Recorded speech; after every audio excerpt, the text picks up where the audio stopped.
இது அவியல். அவியலுக்கு அவரைக்காய், beans, carrot, பரங்கிக்காய், பூசணிக்காய், சௌசௌ, கத்திரிக்காய் எல்லாம் போட்டு, முருங்கைக்காய் எல்லாம் போட்டு அவியல்.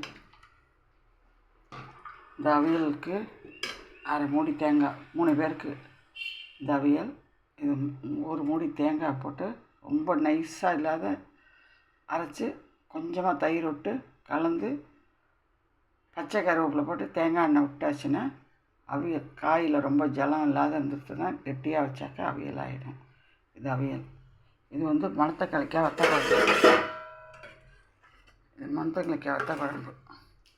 புளி கரைச்சி வச்சு ஒரு 25 கிராம் புளி, 3 பேருக்கு 25 கிராம் புளி நல்லா கரைச்சி எடுத்து வச்சுட்டு உப்பு, மஞ்சத்தூள், சாம்பார் தூள் போட்டு கலந்து வச்சுட்டு கடாயில் நல்லெண்ணெய், 2 கடுகு, வெந்தயம், 4 துவரம்பருப்பு, 2 கடலைப்பருப்பு இதெல்லாம் போட்டு நல்லா செவக்க விட்டுட்டு, செவக்கிற நேரத்துக்கு பொண்ணு நிறமாக ஆகிறத மணத்தக்காளிக்காயும் போட்டு வத்தலை போட்டு நல்லா பொரிஞ்சிடும்.